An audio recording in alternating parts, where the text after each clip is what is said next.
I need you to understand something about betrayal. It doesn't arrive screaming. It walks through your front door on an ordinary Tuesday afternoon while your children are playing outside and you're standing in your own living room realizing your husband, who commands soldiers in boardrooms with equal authority, is watching the truth unfold without saying a single word. And the worst part? He was never supposed to be home.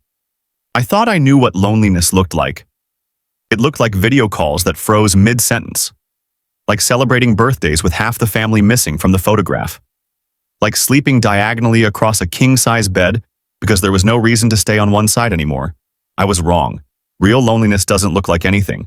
It moves in slowly, one unanswered text at a time, until you wake up one morning and realize you've become a stranger in your own marriage. My name is Kelly Plum, and for 8 years I've been married to a man the world calls a hero. John Brown wasn't just Army, he was command. Billionaire CEO of a military contracting empire, soldier in the field, strategist in glass towers.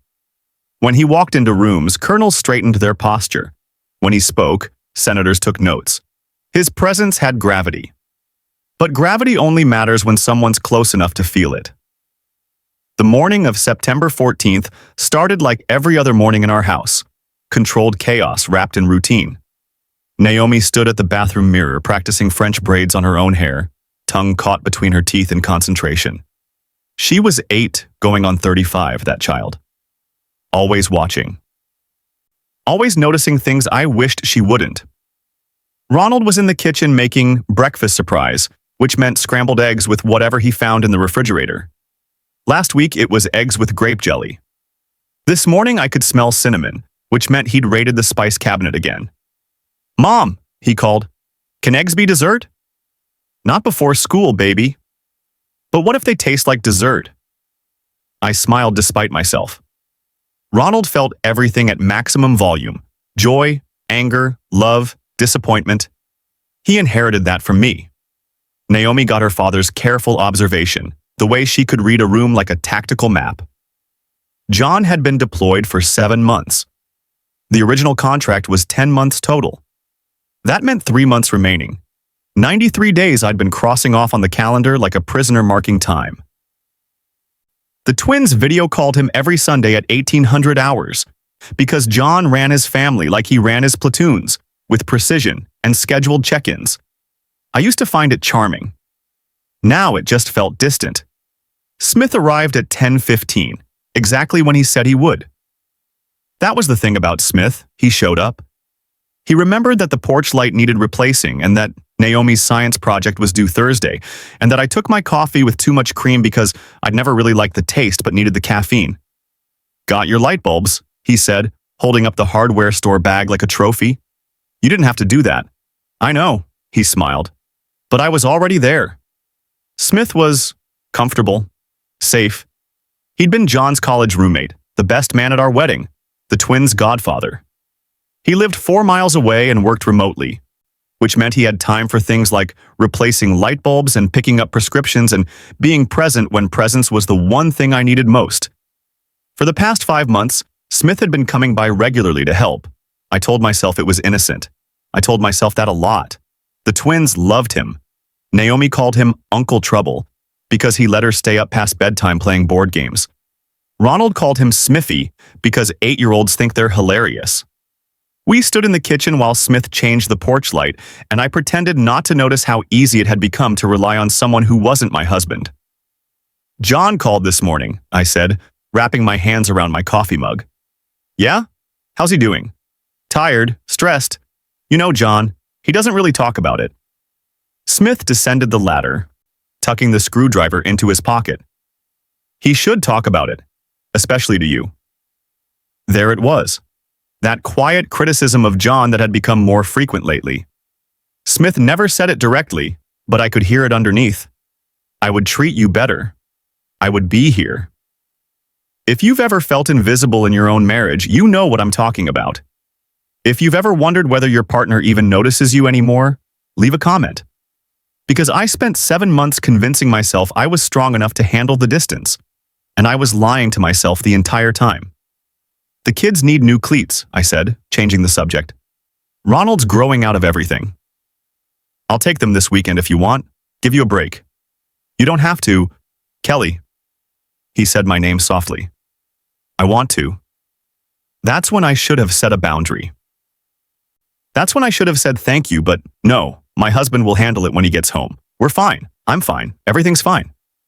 Instead, I said, that would be great. The afternoon stretched long and golden, the kind of September day that feels like summer holding on by its fingernails. Naomi and Ronald were outside with sidewalk chalk, creating an elaborate hopscotch masterpiece that covered half the driveway. Their laughter drifted through the open windows like music I'd forgotten how to hear. Smith sat at the kitchen table with his laptop, answering emails. I was meal prepping for the week. Something mindless I could do while my thoughts wandered to places they shouldn't. Now pay close attention to what happened next, because this is the moment everything changed. You ever think about what happens after? Smith asked suddenly. I looked up. After what? After he comes home. After deployment ends. Do things just go back to normal? I don't know what normal is anymore. Maybe that's the problem. I set down the knife I'd been using to chop vegetables. What do you mean?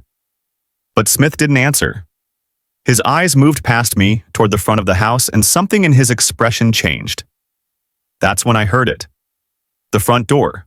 Opening, no knock, no warning. Just the specific sound of a key turning in a lock, the creak of hinges, the weight of footsteps on hardwood. My heart stopped. John wasn't due home for 3 more months. His deployment didn't end until December. We had a calendar on the refrigerator marking off days like a countdown to normal life resuming, but I knew those footsteps. I turned slowly. Every muscle in my body suddenly aware of how this looked. Me in the kitchen with another man, comfortable and domestic, while my husband was supposed to be commanding operations 6,000 miles away. John stood in the doorway between the hall and the kitchen. No uniform, no escort. Just my husband, wearing jeans and a black t-shirt, his duffel bag resting by the front door like silent testimony. His hair was shorter than I remembered. His jaw tighter. His eyes moved from me to Smith to the hallway that led to the backyard where our children were laughing, oblivious. The room became too small for the truth. You're home, I whispered. John's voice was controlled, measured. The same tone he used in strategy briefings when the situation was critical, but panic would cost lives. I wanted to surprise my family.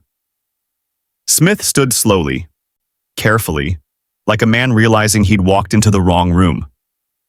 John, hey man, I didn't know you were... I can see that. 3 words, wrapped in ice. The silence that followed had weight and texture. I could feel it pressing against my chest, making it hard to breathe. If you've ever had a moment where your entire life pivoted on what you said next, you understand what I felt standing there. Hit the like button if you've ever been caught in a truth you can't explain away because what I said next mattered less than what John had already seen. John looked past us, through the window, where Naomi was drawing an elaborate heart on the pavement and Ronald was attempting a 1-footed hop between squares. They were right there, he said quietly. It wasn't a question. It was an observation. Clinical, precise. My children were 20 feet away playing in the driveway while their mother stood in the kitchen with a man who wasn't their father. Something inside John cracked. I could see it in the way his shoulders shifted, the way his hands flexed once at his sides. But he didn't break. That almost hurt more. If he'd yelled, if he'd lost control, I could have fought back. I could have explained, justified, defended. But John didn't fight that way. He walked outside. Through the window, I watched him kneel on the driveway in front of our children. Naomi saw him first, her piece of chalk falling from her hand. Daddy? Ronald didn't hesitate. He ran straight into John's arms, wrapping his small body around his father like he was afraid John might disappear if he let go. Naomi was more cautious. She approached slowly, studying John's face the way she studied everything, looking for information, reading cues. You're early, she said. John pulled her close. I wanted to see you. Does Mom know? The question gutted me. Naomi already knew. She'd looked from her father to the house and back again, and her 8-year-old mind had calculated that something was wrong. Subscribe if you want to know what happened next. Because what I saw in John's face as he held our children, knowing what he'd just walked in on, knowing they were innocent in all of this, that's when I understood that some fractures can't be repaired. They can only be survived. That night, John didn't unpack his duffel bag. He sat with the twins, listening to 7 months' worth of stories compressed into 3 hours. Naomi showed him her straight A report card. Ronald demonstrated his new soccer moves. They were so hungry for their father's attention that they didn't notice the way he kept glancing at me across the room.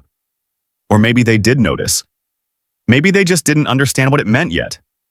At 8:30, John did what he always did, tucked them into bed, kissed their foreheads, told them he loved them more than all the stars in all the galaxies combined.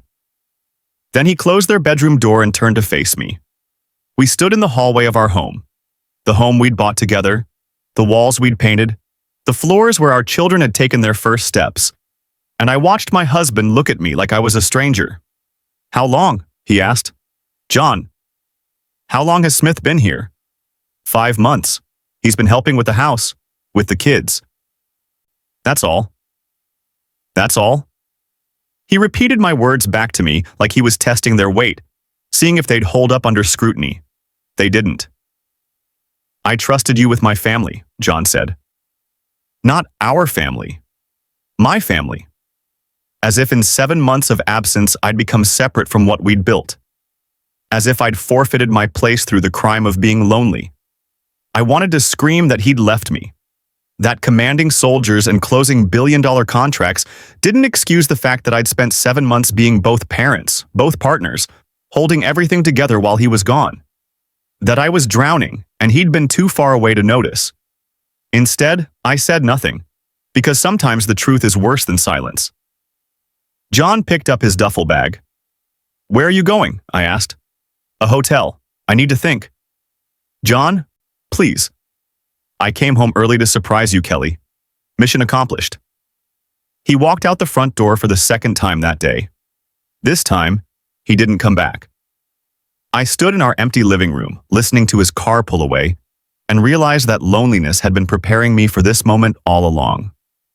Tomorrow, I'd have to explain to Naomi and Ronald why their father left again so soon after coming home.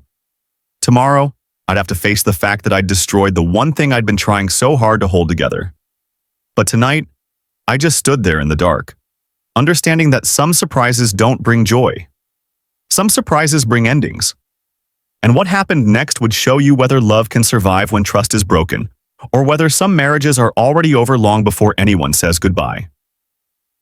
Comment below if you've ever had to rebuild after betraying someone's trust, or if you've been the one betrayed. Share this if you know someone who needs to hear this story. Because what comes next will determine whether this family finds a path forward, or whether the damage runs too deep to ever truly heal. The hotel phone rang at 6:47 a.m. I hadn't slept. How could I? The sheets on John's side of the bed were still tucked tight, military corners perfect, like he'd never come home at all. Like yesterday had been a nightmare I couldn't wake up from. But it wasn't a nightmare.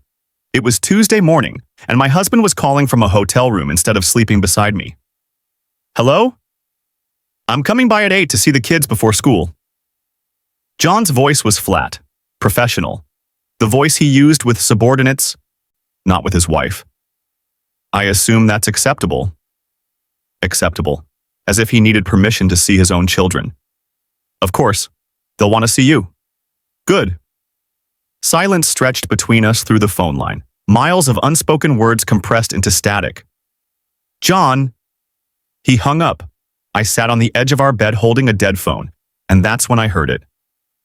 The soft creak of a floorboard outside our bedroom door. Then retreating footsteps, too quick, too quiet. Naomi had been listening. That child heard everything, saw everything. And now she was processing information she was too young to understand, but old enough to know meant something bad. By the time I made it downstairs, both twins were at the kitchen table eating cereal in silence. Ronald pushed Cheerios around his bowl without eating them. Naomi stared at the refrigerator calendar where 93 uncrossed days still remained, promises her father wasn't keeping. "Is Daddy coming back?" Ronald asked without looking up. "He's coming to see you before school." "But is he coming back?" Naomi's eyes met mine.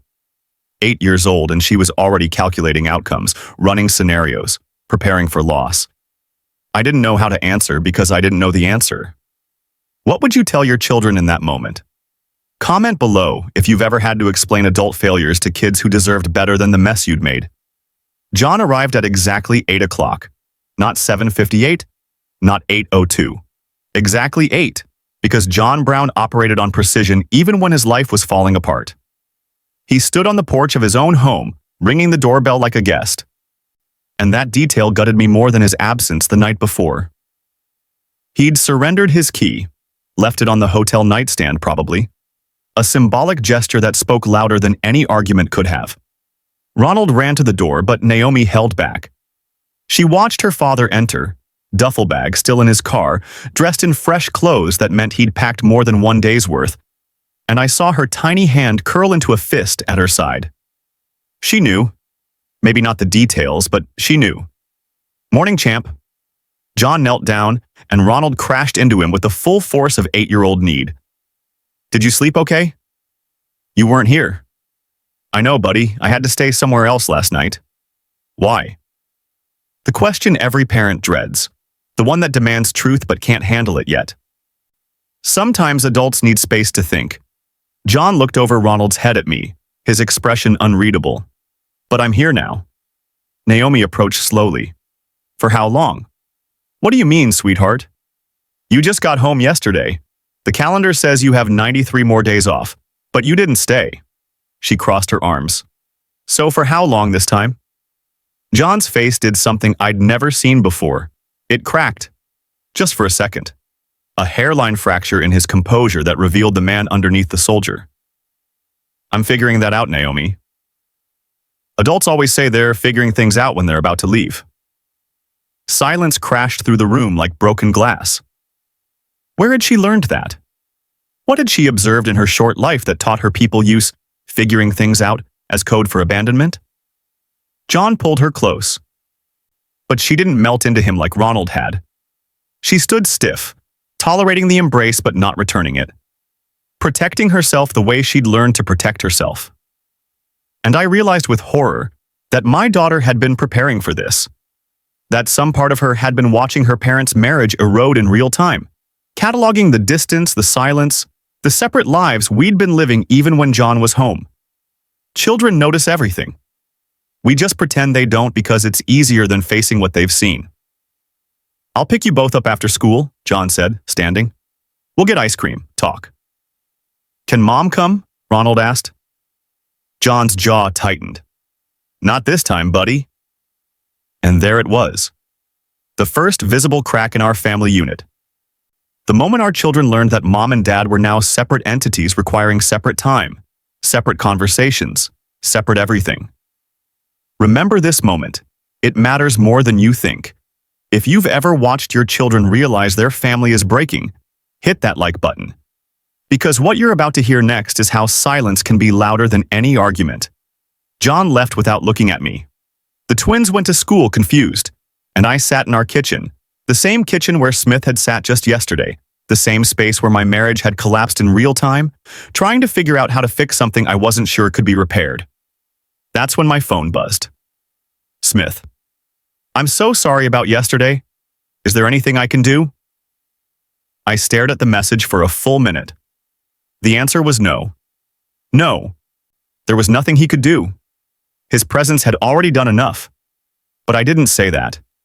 Instead, I wrote, "I need space. Please don't come by anymore." The 3 dots appeared. Disappeared. Appeared again. Smith. "I understand. But if you need anything..." I turned my phone face down and tried not to think about how easy it had been to accept his help. How comfortable I'd become with someone who wasn't John. How loneliness had turned assistance into dependence, and dependence into something that looked too much like betrayal, even if it had never crossed that line physically. Emotional affairs are still affairs. I was learning that the hard way. The afternoon crawled by with the speed of continental drift. Every minute felt like an hour. Every hour felt like a day. I cleaned the house, scrubbing counters that were already clean, vacuuming floors that held no dirt, erasing any trace of Smith's presence like I could erase what John had witnessed. But you can't clean away broken trust. At 3:15, John picked up the twins from school. At 5:30, he brought them home. They walked in carrying ice cream-induced sugar highs and something heavier, information they were processing but couldn't articulate yet. "Did you have fun?" I asked, kneeling down to eye level. Ronald nodded. "Daddy says he loves us." "Of course he does. He says sometimes people who love each other need time apart." Naomi's eyes were too old for her face. "Is that true?" I wanted to lie. God, I wanted to lie so badly. To tell her everything would be fine, that Daddy was just adjusting to being home, that families have rough patches, but we'd work it out. But Naomi would know. She always knew. "Sometimes that's true, baby. Are you getting divorced?" The word landed like a grenade in our living room. Behind me, I heard John's sharp intake of breath. He was still standing in the doorway, car keys in hand, witnessing his 8-year-old daughter name the thing we hadn't dared say out loud yet. "We're figuring things out," I said carefully. Naomi's face shuddered. "That's what I thought." She walked upstairs without another word. Ronald looked between me and John, his bottom lip trembling. "I don't want you to figure things out. I want you to stay together." Then he followed his sister, and John and I were left standing in the wreckage of what used to be a family. "They shouldn't have to know any of this yet," John said quietly. "Then stay." The words came out desperate, pleading. "Stay, and we'll work it out." "Work what out, Kelly?" He turned to face me fully for the first time since yesterday. "Work out the fact that I came home to find another man comfortable in my house? Work out that you've built a life here that clearly doesn't need me in it. That's not fair. Fair?" His voice rose for the first time. "I spent 7 months in a combat zone thinking about you, about our family, about getting home." He took a step closer. "And I came home to find you'd replaced me. I didn't replace you. Then what do you call it?" "Survival." The word exploded out of me. "I call it survival, John. You left me alone for 7 months. I didn't leave. I was deployed. What's the difference?" I was crying now, angry tears I'd been holding back for months. "You were gone. You chose duty over us. Again. Like you always do. And yes, Smith helped because someone had to be here. Someone had to fix the porch light and take the kids for cleats and show up for what I should have been here for." His voice went quiet again. Dangerous quiet. "Yes," I whispered. John looked at me like he was seeing me clearly for the first time in years. "So this is my fault. I didn't say, you didn't have to." He set his keys on the entry table. "I'll call a lawyer tomorrow. John, you wanted someone who'd be here. I wasn't here." His eyes were red, but his voice stayed steady. "I can't fix that. And apparently you found someone who could." Nothing happened with Smith. Everything happened, Kelly. Maybe not physically, but everything that matters happened. He walked toward the door. But what he said next, what neither of us knew yet, was that walking away wouldn't solve anything. It would only make what came next infinitely more complicated. "Where are you going?" "Back to the hotel. I'll have my assistant coordinate custody schedules." Share this if you know what it's like to watch your marriage end in real time. Not with screaming or drama, but with logistics and lawyers and the cold efficiency of two people dividing a life they built together. The door closed behind him. Upstairs, I heard Naomi's voice through her bedroom door. "I told you, Ronald. I told you they were figuring things out."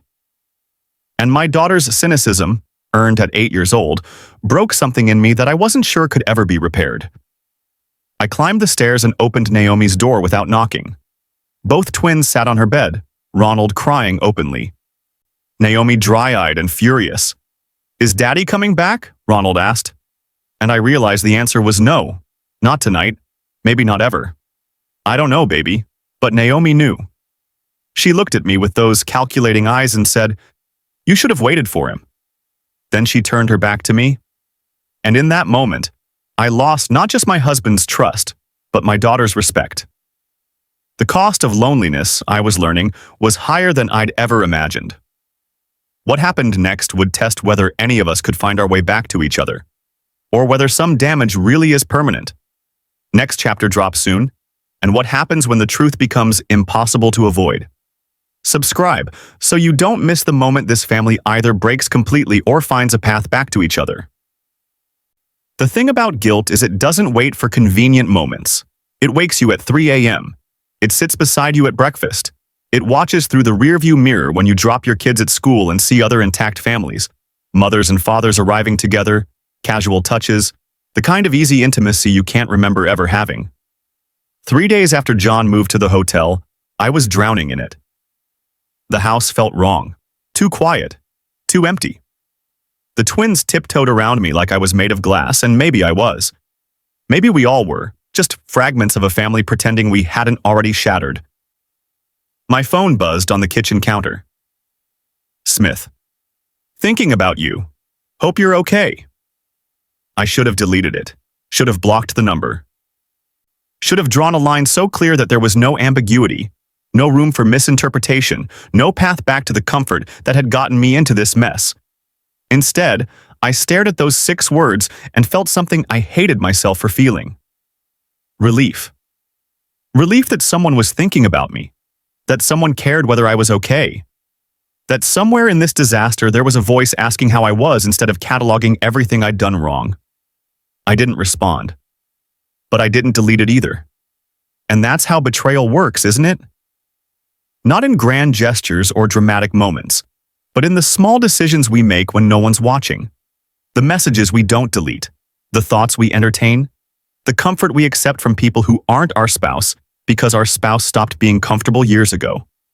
If you've ever caught yourself emotionally checking out of your marriage before it officially ended, leave a comment. Because what I'm about to tell you is how easy it is to lie to yourself about what you really want. I met Smith 6 years ago at our wedding. John's college roommate, the best man who gave a toast about loyalty and brotherhood, and how John was the kind of man who'd run into fire for the people he loved. Back then, Smith was just a name, a friendly face at holidays, someone who sent birthday cards to the twins and called once every few months to check in. But somewhere during John's deployment, Smith transformed from peripheral character to leading man in the story I was telling myself about survival. It started innocently, a text asking if I needed anything from the hardware store since he was already there. An offer to mow the lawn because John usually handled it and the grass was getting long. Small kindnesses that felt massive when you're managing everything alone. Then the visits became longer, more frequent, more necessary. He'd stay for coffee, then lunch, then dinner because it seemed silly for him to go home when I was already cooking for 3. The twins loved having him around. Ronald taught him the handshake they'd invented. Naomi challenged him to chess matches she usually won. Smith filled space in our home that John's absence had hollowed out, and I let him because loneliness makes terrible decisions feel reasonable. For 5 months, this continued. I never meant for it to become what it became, but intention doesn't matter when the outcome is the same. There was a night, maybe 2 months into the deployment, when Smith stayed late helping Ronald with a school project. We were at the kitchen table surrounded by poster board and glue sticks, and Ronald said something funny, and Smith laughed, and our eyes met across the table. The moment lasted 3 seconds, maybe 4. But in that space between laughter and looking away, something shifted. Some unspoken acknowledgement passed between us that we were no longer just friends helping friends. That whatever this was had evolved into something unnamed but undeniable. I looked away first. We never talked about it. But after that night, everything felt different. Charged. Like we were both pretending we hadn't noticed something we absolutely had noticed. His hand would brush mine, reaching for the same coffee mug. His eyes would linger half a second too long. He'd say my name in a way that made it sound like more than just identification. And I let it happen because it felt good to be seen. John used to look at me like that. Before the deployments and the promotions and the billion-dollar contracts. Before duty became more compelling than desire. Before I became the logistics coordinator of his life instead of the love of it. Smith made me feel like I mattered. Not as a mother. Not as a manager of household operations. As a woman. And God help me, I'd missed that. Here's what nobody tells you about emotional affairs. They feel justified in the moment. Every touch, every lingering glance, every intimate conversation feels like something you've earned after years of being ignored. Subscribe if you've ever felt invisible in your own marriage. Because what happened next showed me that being seen by the wrong person is worse than being invisible to the right one. My phone rang. John. We need to talk. Not hello, not how are the kids, just the blunt instrument of inevitability. Okay, I'm coming over tonight after the twins are asleep. John, this isn't a discussion, Kelly. I have questions. You're going to answer them. He hung up. At 8:45 that night, after the twins were finally in bed, after 3 stories, 2 cups of water, and Naomi's pointed question about when Daddy was moving back home, I heard his car in the driveway. John let himself in. He still had a key after all. He sat on the couch like a stranger in his own living room. And I took the chair across from him because sitting next to him felt like a lie we weren't ready to tell yet. I need to understand something, John began. His voice was measured, controlled. How long has Smith been coming here? I told you, 5 months. He was helping. I'm not asking what he was doing, I'm asking how long. I swallowed hard. 5 months. 5 months. John let that sit in the air between us. And you never mentioned it. Not once. In any of our calls. It didn't seem important. My best friend spending 5 months in my house with my wife didn't seem important. The way he said it. My wife, my house, my friend. Like everything and everyone belonged to him and I'd stolen it all. You weren't here, John. So this is still my fault. That's not what I said. Then what are you saying? He leaned forward, elbows on his knees. Help me understand, Kelly. Because from where I'm sitting, I was deployed serving my country, and you were playing house with another man. We weren't playing house. What do you call it? He was here for dinner, for bedtime routines, sitting at my kitchen table.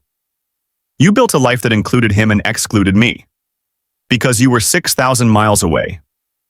I was in a combat zone. I was in a war too.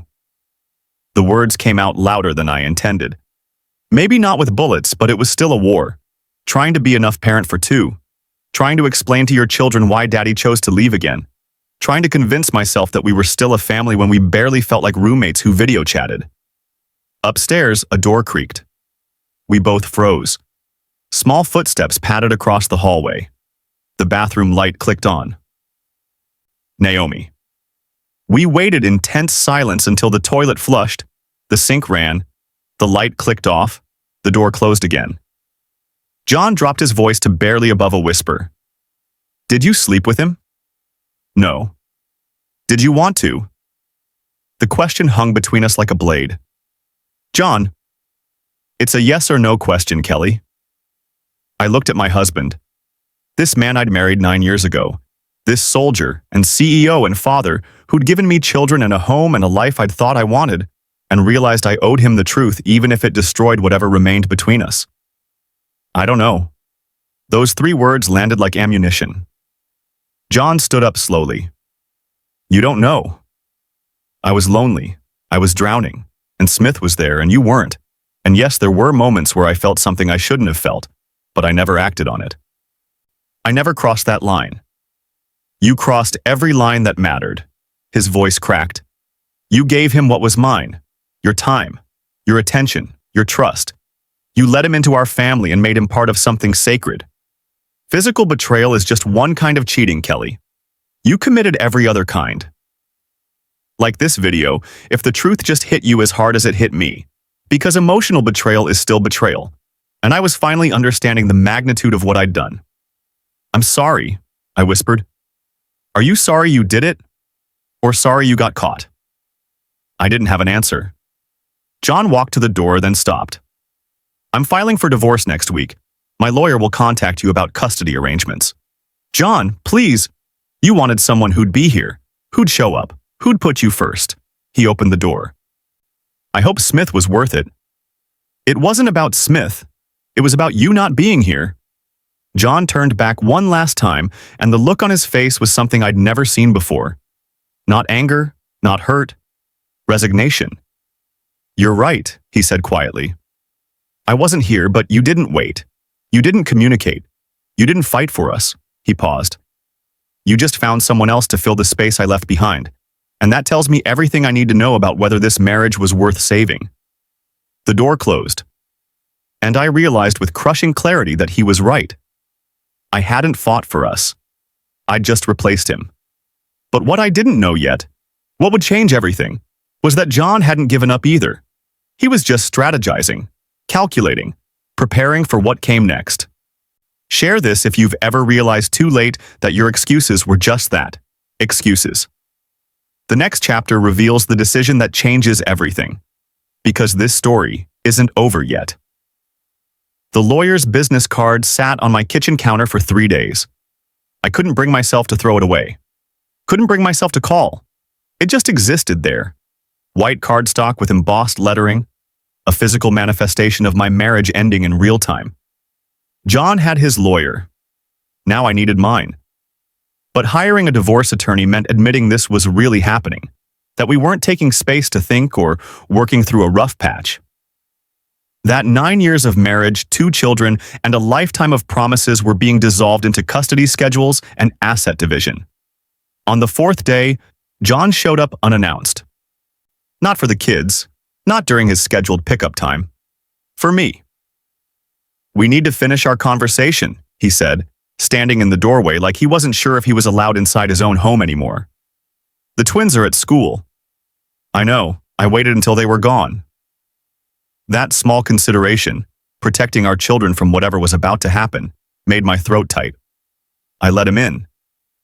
We sat in the living room where we used to watch movies on Friday nights, where we'd opened Christmas presents, where Ronald had taken his first steps. The ghost of our intact family haunted every corner. John looked exhausted. Not just tired. Exhausted. The kind of bone-deep weariness that comes from not sleeping, because your mind won't stop running scenarios that all end badly. "I've been thinking," he started, his voice rough, "about what you said. About me not being here." "John, let me finish." He held up a hand. "You were right. I wasn't here. I chose deployment after deployment, contract after contract, promotion after promotion. I told myself I was building something for our family, security, legacy, a future." He laughed bitterly. "But what's the point of building a future if you're destroying the present?" I'd waited 7 months to hear him acknowledge this. But now that the words were finally coming, they felt hollow. Too late. "I felt abandoned," I said quietly. "Not just during this deployment. During all of them. You'd leave for months and expect me to pause my life, press hold on my needs, just wait for you to come back and pick up where we left off like no time had passed." "I know. Do you?" The question came out sharper than I intended. "Because every time you left, you had a mission, a purpose, people who needed you. And I had... what? An empty bed and 2 kids asking when Daddy was coming home?" John's jaw clenched. "You think I wanted to be away from you? From them? I think you wanted the army more than you wanted us. That's not fair, isn't it?" I stood up, pacing because sitting still made the emotions too big to contain. "You had options, John. You're a billionaire. You don't need military contracts. You choose them. Every single time you choose duty over family, over me. And you chose Smith. There it was. The wound we kept circling, the infection that wouldn't heal." "I chose not to be alone," I shot back. "There's a difference." "Is there?" John stood too, and suddenly the room felt too small for this conversation. "Because from where I'm standing, you found someone to replace me while I was gone. Someone who made you feel seen, made you feel important, made you feel alive." The word came out as a whisper. He made me feel alive again. The confession hung between us like smoke from a grenade. This is the moment everything changes. Pay close attention. Comment below if you've ever said something you can't take back. Because what I just admitted shifted the entire foundation of our marriage. John's face did something complicated. Pain and anger and recognition all compressed into one expression. "So you did have feelings for him?" "I don't know what I had. I just know I was drowning and he threw me a rope and you weren't there to pull me out yourself. I was 6,000 miles away serving my country. You were 6,000 miles away because you chose to be." My voice cracked. "You chose the mission over us. Again. like you always do. And yes, I got lonely. Yes, I let Smith get too close. Yes, I developed feelings I shouldn't have developed. Tears were streaming down my face now. But I never touched him, John. I never kissed him. I never slept with him. I held the line even when every part of me wanted to cross it. You think that makes it better? John's voice rose for the first time. You think because you didn't physically cheat, you didn't betray me? You gave him everything that mattered, Kelly. Your time, your thoughts, your emotional energy, the parts of you that used to belong to me. He moved closer. I would rather you'd slept with a stranger than given Smith your heart. I didn't give him my heart. Then what do you call it? I opened my mouth, but nothing came out. Because he was right. Somewhere in those 5 months of coffee and conversation and comfortable silence, I'd given Smith pieces of myself that should have been John's. I'd let another man become intimate with my daily life, my struggles, my thoughts. I'd created emotional space for someone who wasn't my husband and called it friendship when it was something closer to infidelity. I'm sorry, I whispered. For what, specifically? John's eyes were red, but his voice stayed controlled. Sorry you did it? Sorry you got caught? Sorry I came home early and saw the truth? All of it. I'm sorry for all of it. That's not enough. The finality in those 3 words made my knees weak. What do you want from me? I asked desperately. You want me to beg? To promise it'll never happen again? To cut Smith out of our lives completely? I want you to have wanted me enough to fight for our marriage before it got to this point. John's voice broke. I want you to have called me in the middle of my deployment and said, I'm lonely, I'm struggling, I need you to come home. I want you to have given me a chance to fix this before you found someone else to fill the gap I left. Would you have come home if I'd asked? The question landed like a punch. John opened his mouth, closed it, opened it again. And in that hesitation, we both found our answer. Subscribe if you've ever realized your marriage was broken long before it officially ended, because what happened next tore apart what little remained. That's when we heard it. A soft gasp from the staircase. We both turned. Naomi stood halfway down the stairs in her school uniform, backpack still on her shoulders. Ronald was behind her, his face pale, his eyes wide. They'd come home early. Field trip canceled. Someone's parent must have dropped them off while John and I were too deep in our argument to hear the door. How much did you hear? I asked, my voice barely functioning. Naomi descended the rest of the stairs slowly. Enough. Ronald's bottom lip trembled. Are you getting divorced? John and I looked at each other. In that moment of silent communication, we both knew there was no more hiding, no more protecting them from the truth. They'd heard it all, the betrayal, the loneliness, the admission that their parents had stopped fighting for each other. Come here, John said, sitting on the couch and opening his arms. Ronald ran to him immediately. Naomi walked, her movements careful, controlled. Even at 8, she was already protecting herself from further damage. Your mom and I are going through a very difficult time, John began. Because of Uncle Smith, Naomi said flatly. The accusation in her voice was aimed at me. It's more complicated than that, sweetheart. No, it's not. Naomi turned to face me, and the judgment in her 8-year-old eyes was devastating. Daddy was gone and you replaced him. That's not complicated. That's just wrong. Naomi, John started. It's true though, isn't it? She looked at her father. Mom had Uncle Smith over all the time. They had dinner together. He helped with our homework. He was here and you weren't. Ronald started crying.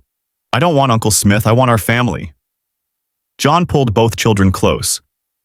And I stood there watching my husband comfort the children we'd made together while they essentially blamed me for destroying our family. And the worst part? They weren't wrong. Sometimes, John said carefully, adults make mistakes. Your mom made mistakes. But I made mistakes too. I was gone too much. I prioritized work over family. I left you all alone when I should have been here. But you had to go, Ronald said. You're a soldier. I chose to go, buddy, every time. I could have said no. I could have put you first. I didn't. John looked at me over their heads. We both failed each other. And we're both sorry that you're caught in the middle.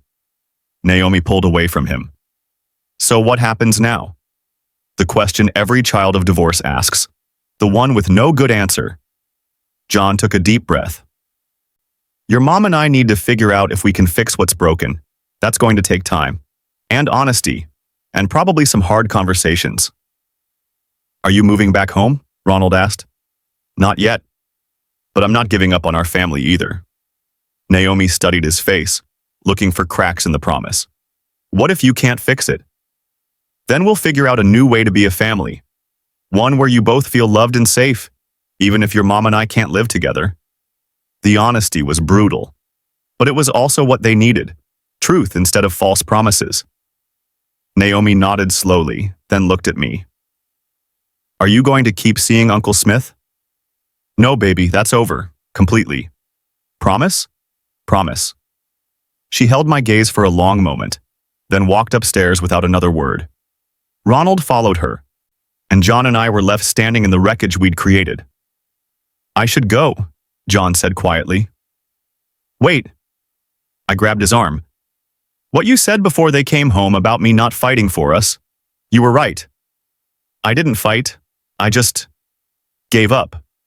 We both gave up, in different ways. So what now? John looked at where his children had disappeared upstairs. Now we figure out if we're willing to start fighting. Really fighting. Not for them, though, that's part of it. But for us. For what we used to have and what we might still be able to build. And if we can't, then at least we'll know we tried. He left, and I climbed the stairs to find both twins in Naomi's room. Ronald was crying. Naomi was staring out the window, dry-eyed and distant. I'm sorry, I said from the doorway. For what? Naomi asked without turning around. For all of it. For being lonely. For letting Smith get too close. For breaking your trust. Are you sorry you did it, or sorry we found out? My daughter, 8 years old, had just asked me the same question John had, and this time, I had an answer. I'm sorry I did it. I'm sorry I hurt you. I'm sorry I hurt your father, and I'm going to spend however long it takes earning back your trust. Naomi finally turned to look at me. Do you still love Daddy? The question I'd been avoiding for months. I don't know if I love who we've become, but I loved who we were. And I think I want to find out if we can get back there. That's not really an answer. I know, but it's the most honest one I have. Naomi considered this, then nodded. Okay. Not forgiveness, not acceptance, just acknowledgement. It was more than I deserved. Share this if your children have ever held you accountable in ways that broke you open. The next chapter reveals whether this family can survive the aftermath, or whether some damage really is permanent. Hit subscribe, because what happens next will surprise you. The moving truck arrived at 6:30 a.m. on a Saturday. I watched from the bedroom window as two men in matching uniforms began loading boxes into the back. Boxes John had packed in the middle of the night while I pretended to sleep in the guest room. Clothes, books. The framed photo from his desk of all four of us at the beach 3 years ago, before deployments became longer and silences became heavier. He was really leaving, not just staying at a hotel for space. Actually, leaving. Packing up pieces of our life together and relocating them somewhere I wouldn't have access to, somewhere that would become his world without me in it. The twins were still asleep. John had insisted on leaving before they woke up, said it would be easier this way, cleaner. But I knew the truth. He couldn't face them, couldn't look into Ronald's confused eyes or weather Naomi's judgment one more time without breaking completely. By 7:15, the truck was loaded. John stood in our driveway, his driveway now, technically, since his name was on the mortgage, and looked up at the bedroom window where I was watching. We locked eyes for 3 seconds. Then he got in his car and followed the moving truck down the street, and I realized this was what the end of a marriage looked like, not dramatic or cinematic. Just a man in a sedan following a truck full of boxes on an ordinary Saturday morning while his family slept. If you've ever watched someone you love drive away and known they weren't coming back, hit that like button. Because what happened next showed me that losing a spouse is only half the devastation. Watching your children lose their father is infinitely worse. Naomi found the note first. John had left it on the kitchen table, propped against the fruit bowl where no one could miss it. 2 letters, actually. One addressed to Naomi and Ronald, in his precise handwriting. One addressed to me. I let Naomi open theirs while I stood in the corner pretending I wasn't falling apart. She read it silently first, always processing before reacting, then read it aloud for Ronald, who'd just stumbled downstairs in his pajamas, hair sticking up in every direction. Dear Naomi and Ronald, by the time you read this, I'll have moved into my own apartment. It's not far, only 15 minutes away, and you'll have your own rooms there with all your favorite things. I need you both to understand something very important. None of this is your fault. Not one single piece. Your mom and I love you more than anything in this world. We just can't live together right now. I will see you every week. I will be at every soccer game, every school event, every moment that matters. You are my whole heart, and distance won't change that. I love you both more than all the stars and all the galaxies combined. Always, Dad. Ronald's face crumpled. He left? He moved out, baby, I said, kneeling down to his level. But he's still your dad. He's still here for you. But he left. Ronald's voice rose to a pitch that made my chest ache. He came home, and then he left again. He ran upstairs and slammed his door. Naomi carefully folded the letter and placed it back in the envelope. Her hands were steady. Her face was blank. The control she was exerting over her emotions was terrifying in someone so young. Naomi, I'm going to read in my room, she said flatly. We should talk about this. What's there to talk about? She looked at me with eyes too old for her face. You broke our family. Daddy left. That's what there is. She walked upstairs with the same measured precision her father used, and I stood alone in our kitchen holding an unopened letter and wondering how I'd become the villain in my children's story. The letter John left for me was shorter. Kelly, my lawyer will be in touch about custody arrangements. I'm proposing 50-50, 1 week with you, 1 week with me. The kids need stability and both their parents. I'll continue covering the mortgage and household expenses. We'll figure out the rest later. I meant what I said to the twins. This isn't their fault. It's ours. Both of us. But mostly mine for leaving so many times that you forgot I was coming back. John, that last line destroyed me. Because even in his anger, even in his pain, John was taking responsibility for the part he'd played in our collapse. And somehow that made my guilt infinitely worse. Comment below if you've ever had to face the consequences of your choices while the person you hurt was still being gracious. Because the weeks that followed taught me that guilt is a relentless companion. The first week without John felt like living underwater. Everything was muffled, distant. The twins moved through the house like ghosts, speaking only when necessary, avoiding eye contact with me whenever possible. Naomi buried herself in books. Ronald's teacher called twice about behavioral issues, talking back, refusing to participate, pushing a classmate at recess. My children were unraveling and I had no idea how to stitch them back together. Smith called on Tuesday. I didn't answer. He texted on Wednesday. I know you need space, but I'm here if you need to talk. I stared at the message for 5 minutes, then did what I should have done weeks ago. I blocked his number, deleted his contact, erased every text conversation. It felt like closing a door I should have never opened in the first place. On Thursday, he showed up at my door with groceries anyway. You need to eat, he said, holding up reusable bags. The twins need to eat. I'm not staying. I'm just helping. I should have sent him away. Should have closed the door in his face. Should have maintained the boundary I'd finally managed to set. Instead, I let him put away groceries while I sat at the kitchen table staring at nothing. How are they handling it? He asked carefully. How do you think? The words came out sharp, bitter. Their father moved out. Their family is broken. Naomi looks at me like I'm something she scraped off her shoe. She doesn't hate you. Don't defend me. I looked at him directly for the first time. Please don't defend me. I don't deserve it. Something in my voice must have communicated finality because Smith nodded slowly. I'll go. Thank you for the groceries, but don't come back, Smith. Please. He paused at the door. Kelly, I'm sorry. For all of it. I never meant to come between you and John. I know. But intention didn't erase outcome. After he'd left, I found Naomi standing at the top of the stairs. She'd watched the entire interaction.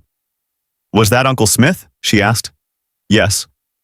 You shouldn't let him come here anymore. I know, I just told him that. But you will anyway, won't you? The accusation in her voice was warranted but still cut deep. No, baby, I won't. That's over. Completely. Naomi studied me for a long moment, then turned and went back to her room without another word. That night, I heard Ronald crying through his bedroom door. When I tried to go in, he yelled, "Go away! I want Dad!" So I stood in the hallway listening to my son sob for the parent who wasn't me and realized this was my life now, being the second choice. The parent who broke everything, the one blamed for all the pain. Meanwhile, 15 minutes away in a sterile downtown apartment, John wasn't doing any better. I know because Naomi told me after her first weekend at Dad's new place, he'd barely slept, worked through most of their visit on his laptop, ordered takeout for every meal because he didn't know how to cook for 2 kids alone. He was drowning too, just in a different ocean. 4 weeks after he moved out, my phone rang at 11 p.m. John. The twins okay? I answered. They're fine, asleep. He paused. I need to talk to you, in person. John, it's 11. I'm coming over.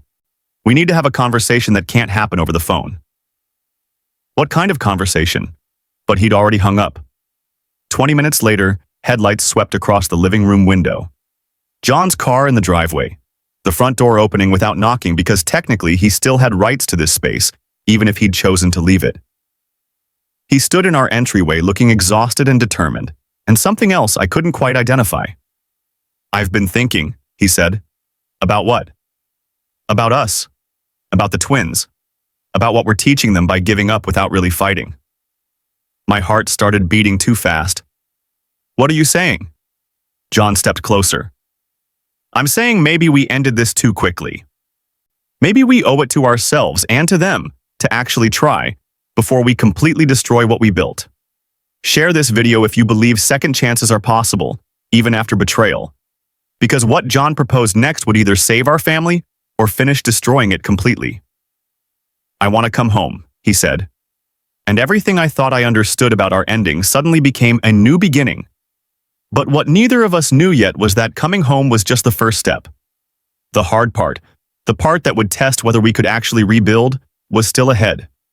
Subscribe now because the next chapter reveals whether love can survive when trust has been shattered. You won't want to miss what happens next. Chapter 6. The Unexpected Return. I want to come home. 4 words that should have felt like salvation. Instead, they felt like the beginning of something infinitely more complicated. I stood in our living room at 11:30 p.m. staring at my husband, my separated husband, and tried to process what he was actually saying. Because John Brown didn't make impulsive decisions. He strategized. He calculated risk versus reward. He ran tactical assessments before making moves. So what was this? For how long? I asked carefully. I don't know yet. John, you can't just... I'm not asking permission. His voice was firm but not cruel. I'm telling you what's happening. This is still my house. Those are still my children. And I've spent 4 weeks in a sterile apartment realizing that running away doesn't fix anything. It just postpones the hard work. So you want to reconcile? The hope in my voice was pathetic, desperate. John's expression softened slightly. I want to try, for them, maybe for us. I don't know yet. He moved closer. But I do know that Naomi is withdrawing, Ronald is acting out, and tearing this family apart without actually trying to save it is cowardice. And I'm not a coward. What does trying look like? Couples therapy, individual therapy, clear boundaries, total transparency. He paused. And Smith is completely cut out. No contact, no friendship, nothing. He already is. I need to hear you say it, Kelly. I need you to promise me that whatever happened between you two is permanently over. I looked at my husband. This man who'd been 6,000 miles away when I needed him, who'd chosen duty over family repeatedly, who'd left emotional space for someone else to fill, and realized he was asking me to make a choice I should have made months ago. Smith is out of my life, I said clearly. Completely. I blocked his number. I told him not to come back. It's over. I promise. John exhaled like he'd been holding his breath for weeks. Okay then. When are you coming back? Tomorrow. I'll bring my things in the afternoon while the twins are at their friend's birthday party. I don't want to make a big announcement until we know this is actually going to work. They'll be so happy. Maybe. John's face was unreadable. Or maybe Naomi will see right through us and know we're pretending. She's perceptive like that. He wasn't wrong. If you've ever tried to rebuild trust after breaking it, if you've ever attempted to put together something you shattered, leave a comment. Because what happened over the next few weeks taught me that coming home is easy. Staying home is the hard part. John moved back in on a Sunday afternoon while Naomi and Ronald were at Cooper's birthday party eating cake and playing laser tag, blissfully unaware that their father was filling their house with his presence again. By the time I picked them up at 5 p.m., John's clothes were back in our closet. His toiletries were back in our bathroom. His laptop was back on the kitchen table. But he wasn't back in our bed. He'd moved into the guest room, set up his things with military precision, made it clear through spatial arrangement that we were cohabitating, not reconciling. Not yet. Who's sleeping in the guest room? Naomi asked that night, standing in the hallway after dinner, her analytical mind already processing the changes. I am, John said from behind her. She spun around, her face cycling through shock, confusion, and cautious hope in under 3 seconds. You're home? I'm home. Ronald came running from his bedroom, skidding to a stop when he saw his father standing in the upstairs hallway like it was the most natural thing in the world. Daddy? Hey, champ. You're back? For real this time? John knelt down. For real. Ronald crashed into him with enough force to knock over a smaller man, wrapping his arms around John's neck like he was afraid his father might evaporate. But Naomi hung back, watching, calculating. Why are you sleeping in the guest room? She asked. Of course she'd noticed. Nothing escaped Naomi. Your mom and I are working through some things, John said carefully. I'm home because I want to be here with you guys. But we need time to figure out the grown-up stuff. So you're not getting divorced? We're trying not to. Naomi's eyes moved between me and John, reading the tension that existed in the space between us. But you might still. We might, I admitted. But we're going to try really hard not to. She absorbed this information with the same careful consideration she gave to complex math problems. Then she nodded once and went back to her room. Ronald stayed with John, talking a mile a minute about everything that had happened in the 4 weeks John had been gone. Every soccer practice, every playground dispute, every small moment he'd saved up to share with his father. And I watched my husband listen with the kind of focused attention that made Ronald feel like the center of the universe. And I wondered if John could ever give me that same attention, or if I'd permanently forfeited my place in his focus. Remember this moment. It becomes important later. Subscribe if you know what it's like to have someone physically present but emotionally distant. Because the weeks that followed showed me that living together is not the same as being together. John came home, but he didn't come back. Not really. He showed up for breakfast, helped with homework, did bedtime routines. He was present for every parenting moment with the kind of dedication he'd lacked during deployments. But with me? He was polite, cordial, distant. We existed in the same space like roommates with shared custody, speaking only about logistics and schedules. He asked about the twins' doctor appointments, but not about my day. He coordinated carpools but didn't ask how I was feeling. He was functionally present but emotionally absent. And I realized this was my punishment. Not divorce, not dramatic confrontation.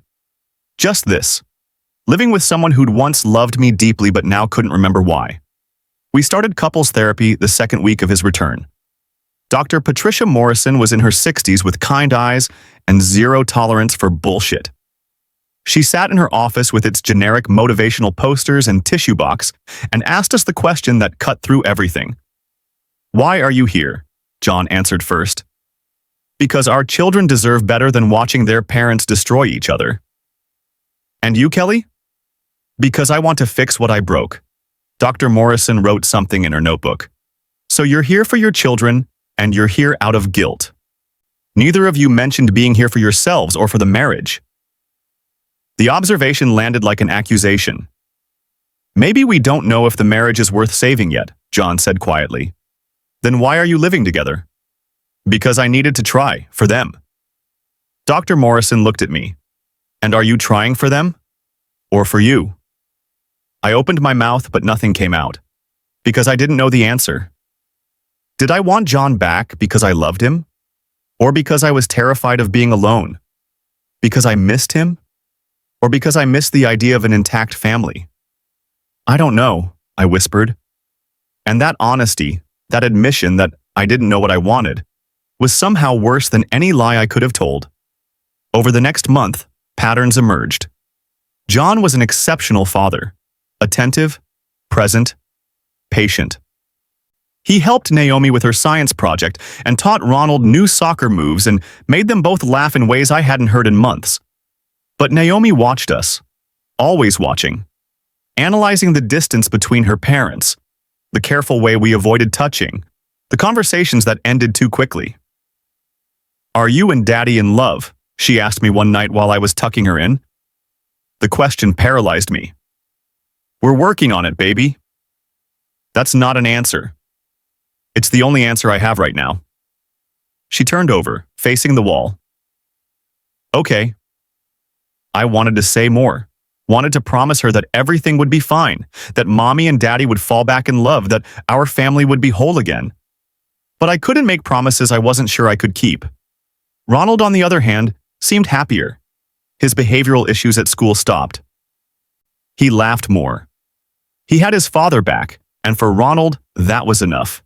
He didn't analyze the nuances, didn't calculate the distance between his parents. He just basked in having both of us under one roof. Sometimes ignorance is the kinder gift. 6 weeks after John moved back home, I ran into Smith at the grocery store. I was in the produce section debating between apples when I heard his voice. "Kelly." I turned, and there he was, looking tired, thinner than I remembered. "Smith." We stood 3 feet apart in the grocery store with other shoppers navigating around us, and I felt nothing. No pull, no comfort, no desire, just exhaustion. "How are you?" he asked. "Managing?" I heard John moved back in. Small town, big mouths, everyone knew everyone's business. He did. That's good. For the kids? Yeah. An awkward silence stretched between us. Two people who'd once been close now struggling to remember how to exist in the same space. "I'm sorry," Smith said finally. "For all of it. I never should have." "It's done, Smith, it's over. Let's just leave it there." He nodded slowly. "Take care of yourself, Kelly." Then he walked away, and I realized I felt relief. Not longing, not regret. Just relief that the complication he represented was finally, truly over. Share this if you've ever run into someone who almost destroyed your life and felt nothing, because that's when I knew I'd made the right choice prioritizing my marriage. That night, John was in the guest room reading when I knocked on his door. "Come in." I sat on the edge of the bed, his bed, in his room, in a house we shared but no longer felt like ours. "I saw Smith today, at the store." John's jaw tightened, but he kept his eyes on his book. And I felt nothing. No attraction, no pull, nothing. I paused. "He's not what I want, John. He never was. He was just there when you weren't. Is that supposed to make me feel better? I don't know what it's supposed to do. I just wanted you to know." John finally looked at me. "Do you know what the worst part of all this is?" I shook my head. "It's not the betrayal. It's not even the lying. It's that I don't know if you want me or if you just don't want to be alone. And I can't build a marriage on fear of loneliness, Kelly. I need to be chosen, not settled for." The words hung in the air between us, and I realized he was right. I needed to figure out what I actually wanted, not what was easiest, not what was most comfortable, but what I truly wanted. I'll figure it out, I promised. You better, John said, because I can't live like this indefinitely. Something has to change.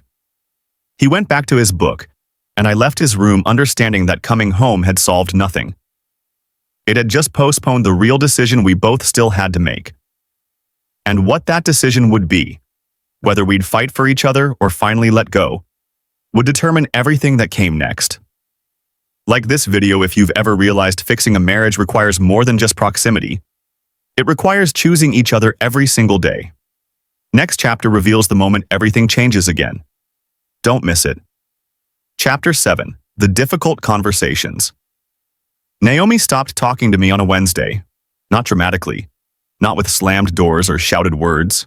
She just stopped. Responded in monosyllables when I asked about her day. Nodded instead of answering. Looked through me instead of at me. By Friday, I couldn't take the silence anymore. I found her in her room doing homework, with the kind of intense focus that meant she was using math problems to avoid thinking about bigger things. Can we talk? I asked from the doorway. I'm busy. Naomi. I said I'm busy. She didn't look up from her textbook. I walked in anyway and sat on the edge of her bed. I know you're angry with me. I'm not angry. Her pencil moved across the page in precise, controlled strokes. I just don't have anything to say to you. That's worse than anger. Finally, she looked up, and the expression on her 8-year-old face was so adult, so weary, it made my chest hurt. What do you want me to say, Mom? That it's okay you broke our family? That I understand why you let Uncle Smith replace Dad? That I'm fine with you and Dad pretending everything's normal when you don't even sleep in the same room? Each question was a surgical strike. I want you to let me explain. There's nothing to explain. I was here. I saw everything. She set down her pencil. You were lonely. Dad was gone. Uncle Smith was nice to you. You liked the attention. Dad came home and caught you. Now we're all pretending we're still a family when everyone knows we're not. The clinical accuracy of her assessment was devastating. We are still a family. Families don't feel like this. Her voice cracked for the first time. Families don't have moms and dads who can't look at each other, who don't touch, who sleep in different rooms. Families don't have kids who lie to their friends about why their dad moved out and then moved back in. Naomi, baby, are you going to fight for us? The question came out fierce, demanding. Are you actually going to try to fix this? Or are you just waiting for Dad to forgive you so you don't have to feel guilty anymore? I opened my mouth, but nothing came out, because I didn't know the answer. Naomi saw my hesitation and nodded, like I'd confirmed something she already knew. That's what I thought. She went back to her homework, and I left her room understanding that I'd lost more than my husband's trust. I'd lost my daughter's respect. And respect, once lost, is infinitely harder to rebuild. Comment below if your children have ever seen through your excuses to the truth underneath, because what happened with Ronald next proved that damage shows up differently in different children. The school called on Monday. Ronald had been in a fight, pushed a kid off the monkey bars during recess. When the teacher asked why, he'd said, "Because I felt like it." John and I sat in Principal Edwards' office like we were the ones being disciplined. Ronald sat between us, arms crossed, face defiant. This is his third incident in 2 weeks, Principal Edwards said, looking over her reading glasses at us. The behavioral change is significant. Is something happening at home we should know about? John and I exchanged a glance. We've been going through some family adjustments, John said carefully. It's been a transition. I see. Principal Edwards turned to Ronald. Do you want to tell your parents why you pushed Tyler? No. Ronald, I said gently, you could have really hurt him. I don't care. The words were so unlike my sweet, sensitive boy that I barely recognized him. You're suspended for 3 days, Principal Edwards said. I suggest you use that time to think about your choices, and I strongly recommend family counseling if you're not already pursuing it. In the car, Ronald stared out the window, refusing to engage. We need to talk about what happened, John said. Silence. Ronald, you can't push kids. Why not? Ronald spun to face us, his eyes blazing. You push each other away all the time. You're mean to each other even when you're pretending to be nice. Why can't I push people? The logic was childlike, but the pain underneath was ancient. We're not being mean to each other, I started. Yes, you are. Tears streamed down his face now. You don't hug. You don't laugh. You don't even sit next to each other on the couch anymore. You're just two people living in the same house who hate each other. We don't hate each other. Then why does it feel like you do? His voice cracked on the last word, and suddenly my 8-year-old wasn't angry. He was devastated. John pulled the car over, turned around in his seat. Come here, buddy. Ronald unbuckled and climbed into the front seat, curling into his father's arms like he was 5 years old again. I'm sorry, John said, his voice thick.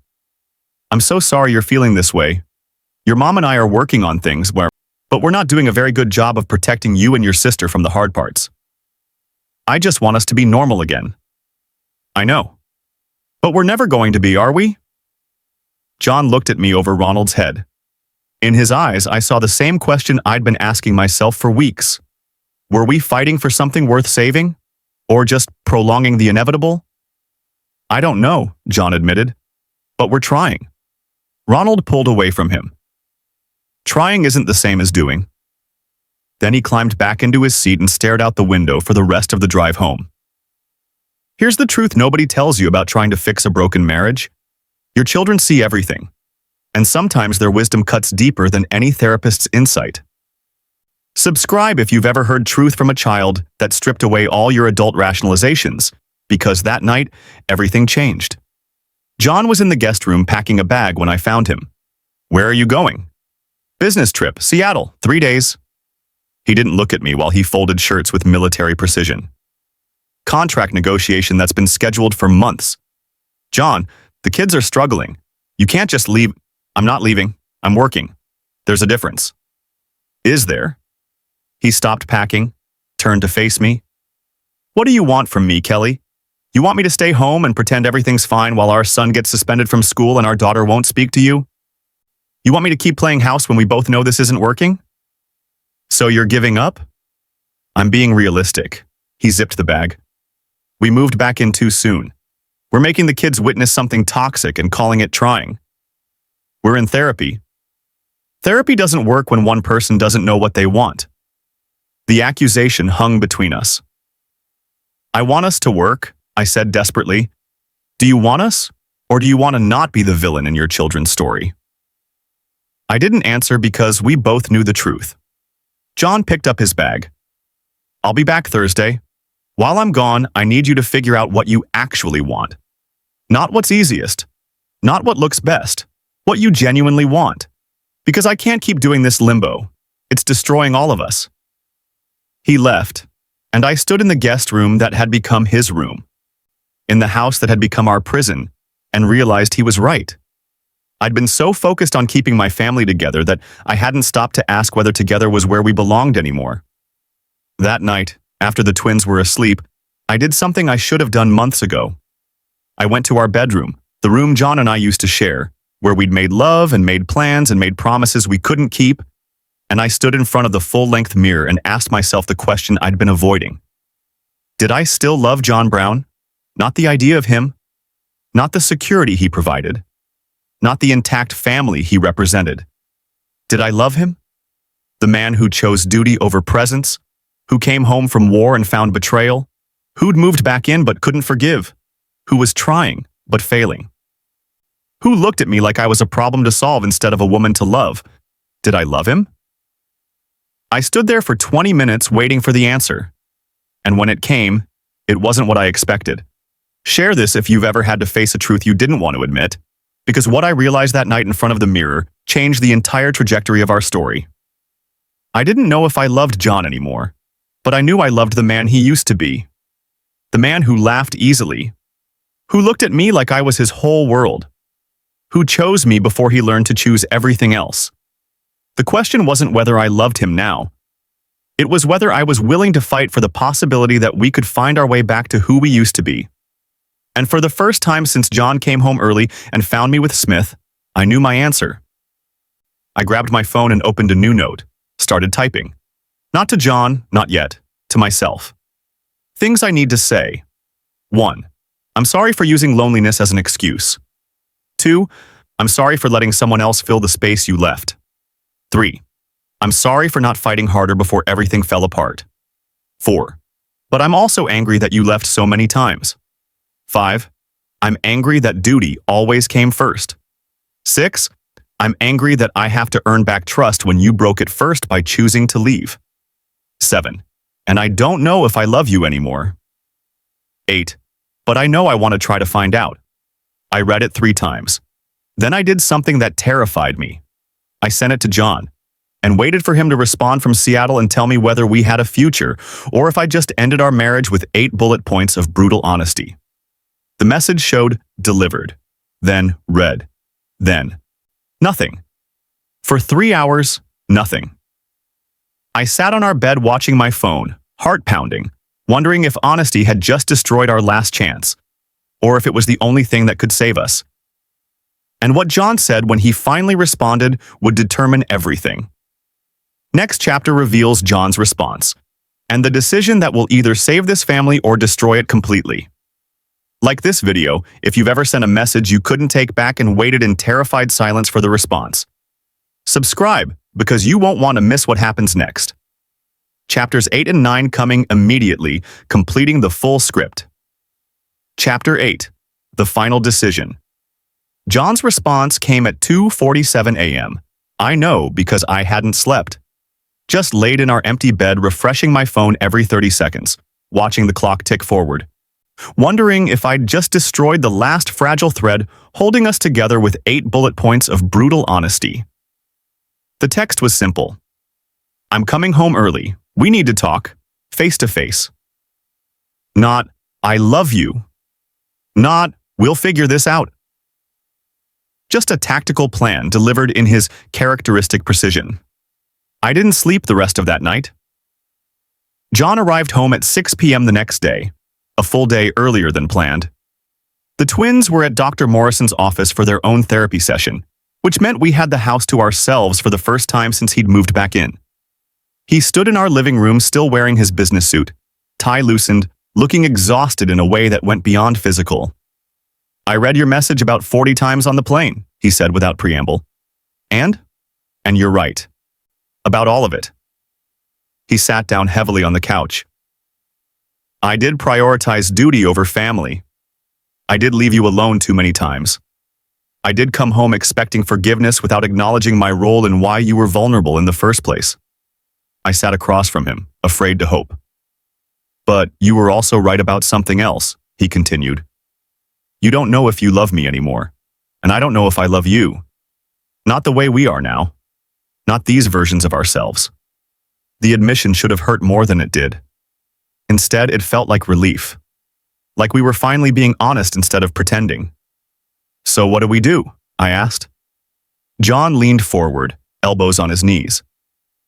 We start over, completely. Not as the people. Chapter 8. The Final Decision, continued. We've become, but as the people we want to be. What does that mean? It means I resign my commission. I quit taking deployment contracts. I choose you and the twins over my career. Not just in words, but in actions. He looked me directly in the eyes. And it means you choose me. Not because you're afraid of being alone. Not because of the kids. Because you actually want to build a life with me. My heart was pounding. John, you love the Army. I love my family more. I just forgot that for a while. His voice cracked. I watched Ronald fall apart. I watched Naomi shut down. I came home to a wife who looked at another man with more warmth than she'd shown me in years. And I finally understood. I can command soldiers or I can be present for my family. I can't do both. If you've ever watched someone choose you when they've never chosen you before, hit that subscribe button. Because what happened next was the beginning of something I didn't think was possible. I need time, I said carefully, to figure out if I can trust you to stay. To actually believe that this time is different. I know. And I need time to figure out if I can forgive you completely. Not just say the words, but actually mean them. John stood up. So here's what I'm proposing. We date each other. We're married. We're legally married, but we're not connected anymore. So we date. Weekly date nights, no kids, no distractions. Just you and me remembering why we fell in love in the first place, or figuring out that we can't get back there. And if we can't, then we separate for real. Divorce with clarity instead of resentment. Co-parent with respect. Give the kids stability even if we can't give them an intact marriage. He paused. But I'm not ready to give up yet. Are you? I thought about Naomi's question. Are you going to fight for us? I thought about Ronald crying that he just wanted us to be normal. I thought about 8 years of marriage that had been good before they became hard, and whether good was worth fighting for even when hard seemed permanent. No, I whispered. I'm not ready to give up yet.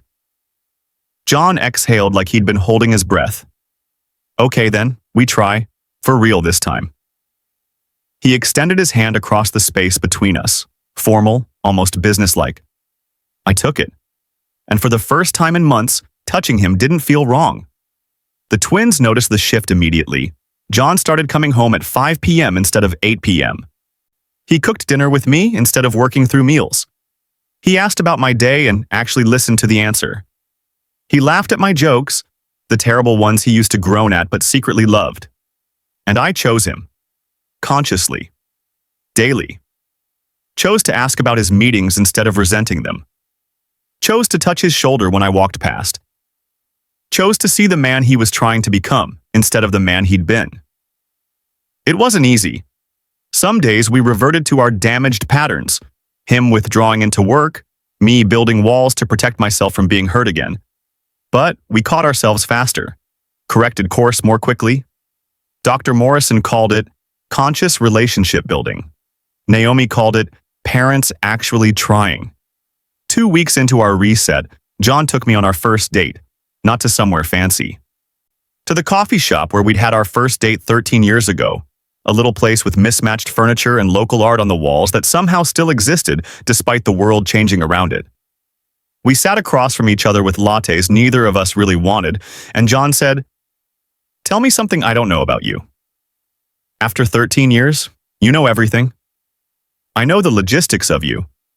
I don't know who you've become in the last few years while I was gone." He leaned back. "So, tell me something new." I thought for a moment. I started writing, during the deployments. Nothing serious, just thoughts. Feelings I couldn't say out loud. Can I read it? Maybe someday. I'd like that. We talked for 2 hours, about books we'd read, movies we'd seen, dreams we'd abandoned somewhere along the way. We talked like people discovering each other instead of people cataloging resentments. And when John walked me to the car and kissed me goodnight, chaste, gentle, tentative, it felt like a first kiss instead of a 1,000th one. Comment below if you believe second chances are possible when both people actually commit to change, because what came next proved that healing isn't linear, but it is possible. Ronald's teacher called a week later with different news. "I wanted to let you know Ronald has been doing much better. He's participating in class again, playing nicely at recess. Whatever you're doing at home, keep doing it." John and I looked at each other across the kitchen table where we'd just finished having breakfast as a family. All 4 of us, talking and laughing, almost normal. "We're trying," John told her. "We're really trying." Naomi was harder to reach. She still watched us with cautious eyes, analyzing every interaction for authenticity, testing whether this change was real or just another false start. One night, John knocked on her door during homework time. "Can I help with that math?" "I've got it." "Naomi, can we talk?" She set down her pencil. "About what?" John sat on the edge of her bed.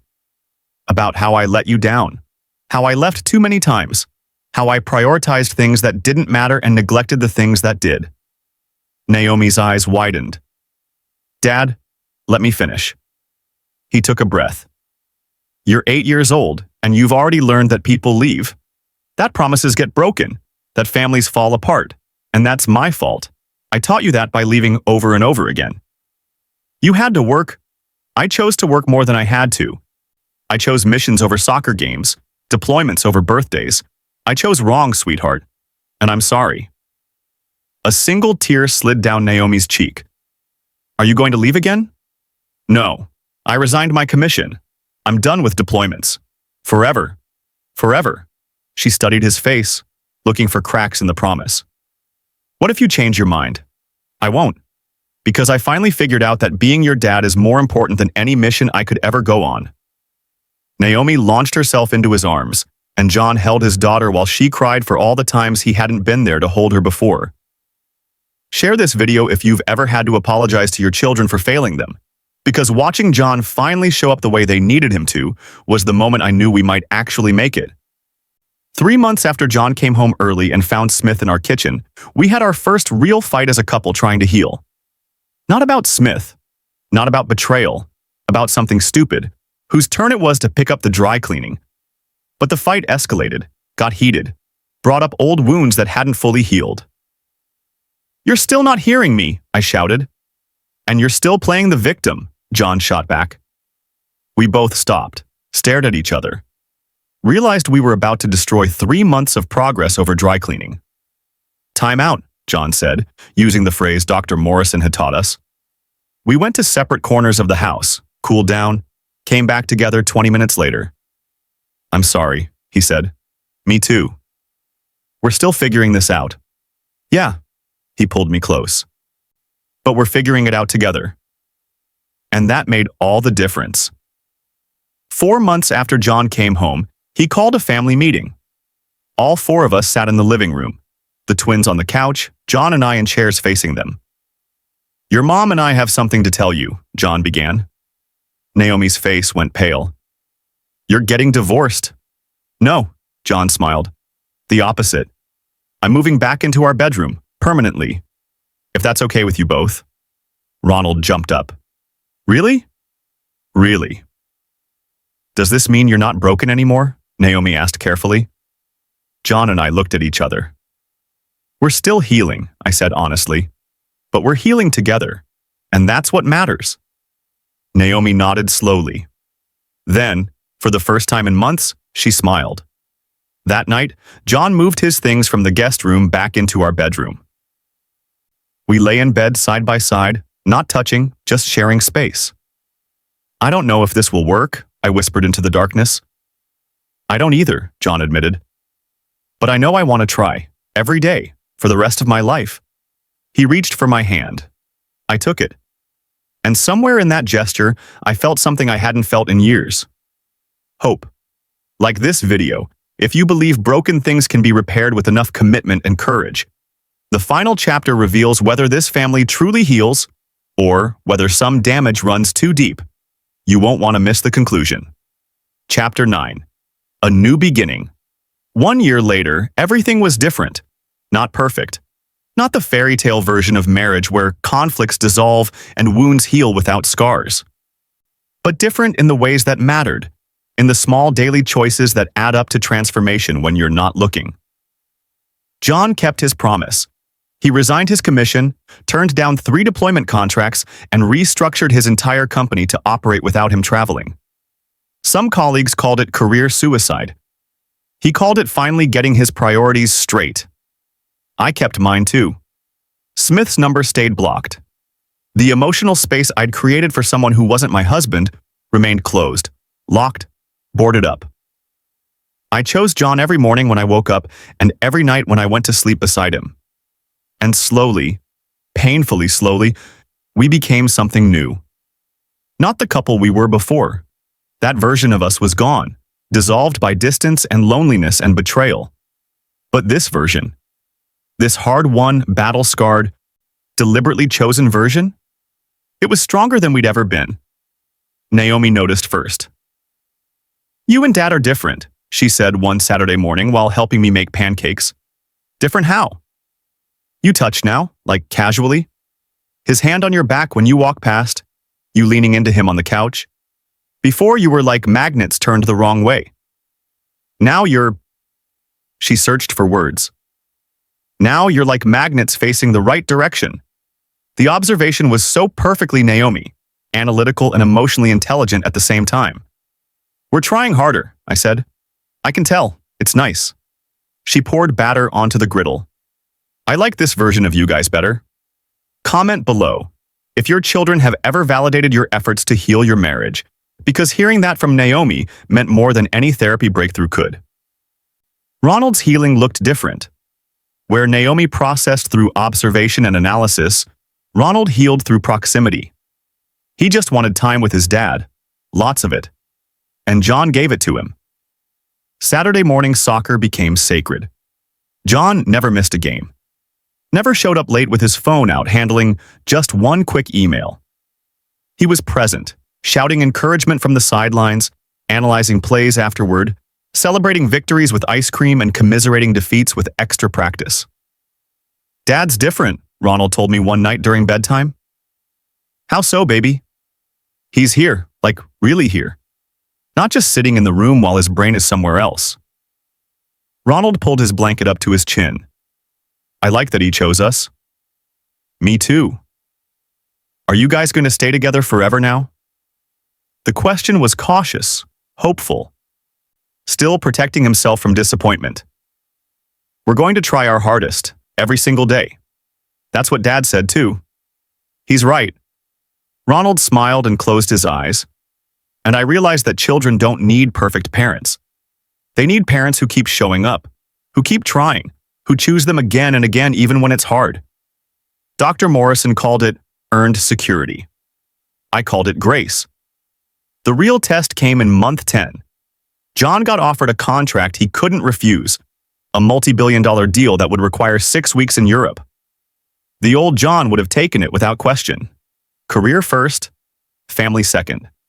He came home with the contract in his briefcase and fear in his eyes.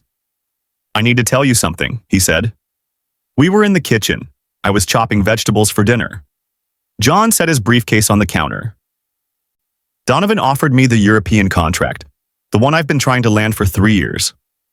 My knife stilled. "Okay. It's 6 weeks, in Brussels and Berlin. It would set us up financially for the rest of our lives." "Are you going to take it?" John pulled the contract out of his briefcase. Thick. Official. Worth more money than most people see in a lifetime. Then he tore it in half. "No. John, I already told him no. Before I came home. I'm not asking permission or testing you. I'm telling you that I made a choice, and the choice was you, was us, was being here for Ronald's championship game and Naomi's science fair and every ordinary Tuesday in between." He threw the torn contract in the trash. "We're already set up financially," he continued. "What we needed to be set up in was trust, in presence, in keeping our promises." He moved closer. "I'm done choosing work over family. I'm done being the man who's always leaving." I kissed him then. Really kissed him. Not the tentative rebuilding trust kisses we'd been sharing, but the kind of kiss that said, "I see you. I choose you. I love this version of us." Share this if you've ever watched someone prove their change through actions instead of just words, because that moment in our kitchen was when I knew we were going to make it. For Naomi's 9th birthday, John proposed something unexpected. "Let's take a family vacation, all 4 of us. No work, no distractions, just us." "Where?" Naomi asked, suspicious of promises that sounded too good. "Wherever you want." She thought for exactly 3 seconds. "Disney World." Ronald jumped up. "Yes." So we went. All 4 of us piled into a rental car and drove to Florida and spent 5 days doing nothing but being a family. No therapy appointments. No difficult conversations. Just rides and character meet and greets and overpriced churros that tasted like magic because we were eating them together. On the last night, we watched the fireworks from Main Street. John had Ronald on his shoulders. I had Naomi's hand in mine. We stood there as a family, imperfect, scarred, still healing, and watched the sky explode with light and color. "This is nice," Naomi said quietly. "Yeah," I agreed. "It really is." "Do you think we're going to be okay?" she asked. "Like, long-term, okay?" I looked at John holding our son, both of them mesmerized by the fireworks. I looked at Naomi beside me, still cautious but allowing herself to hope. I thought about all the hard work we'd done, all the uncomfortable conversations, all the daily choices to keep showing up even when it hurt. Yeah, baby, I said. I think we're going to be okay. She squeezed my hand. Good. Because I like us better now. Me too. The fireworks built to their finale, explosion after explosion of light against the dark sky, and I realized that's what healing looks like. Not one dramatic moment of change, but thousands of small explosions of effort and grace and forgiveness that eventually add up to transformation. Subscribe if you believe families can heal when everyone commits to doing the work. Because our story isn't about perfection, it's about persistence. 6 months after Disney World, John and I renewed our vows. Not in a big ceremony with guests and cake and celebration. Just the 4 of us in Dr. Morrison's office with her as our witness. John held my hands and said, I promise to choose you, every day, even when it's hard, especially when it's hard. I said, I promise to fight for us, to communicate instead of withdrawing, to see who you're becoming instead of who you were. Naomi and Ronald stood beside us, and when Dr. Morrison said, You may kiss, they both groaned dramatically, which made us all laugh. Are Mom and Dad married again? Ronald asked. We were never unmarried, John explained. We just remembered why we got married in the first place.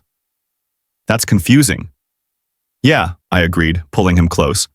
But it's good confusing. That night, our family of 4 had dinner together. Something we'd done 1,000 times, but never quite like this. There was laughter, inside jokes, easy conversation. The kind of normalcy that had once felt impossible, but now felt like breathing. After the kids went to bed, John and I sat on the back porch watching fireflies. You know what I realized? He said. What's that? We're never going to be the couple we were before. That version of us doesn't exist anymore. I know. But I like this version better. He took my hand. The one that fought for each other. That chose each other. That survived the worst and came out stronger. Me too. A firefly landed on the porch railing, its light pulsing on and off, and I thought about how apt that was. Marriage isn't constant light. It's flashes of brightness separated by darkness. But if you wait through the dark, if you keep believing the light will come back, it always does. I love you, John said. And for the first time in years, I said it back without hesitation. I love you too. Not because it was easy, not because we'd fixed everything, but because we'd decided that love is a choice you make every single day, and we were both choosing it. Choosing each other, choosing our family, choosing to believe that broken things, when carefully mended, can be stronger than they were before. 3 years after the day John came home early and found Smith in our kitchen, the day our marriage almost ended, we were sitting at Naomi's middle school graduation. She walked across the stage to accept her diploma, and John grabbed my hand and squeezed. We did good, he whispered. We did. Ronald leaned across me. Is Naomi going to cry? Probably not. She's too controlled for that. But when Naomi looked out into the audience and found us, all 3 of us beaming with pride, her face broke into the biggest smile I'd seen in years.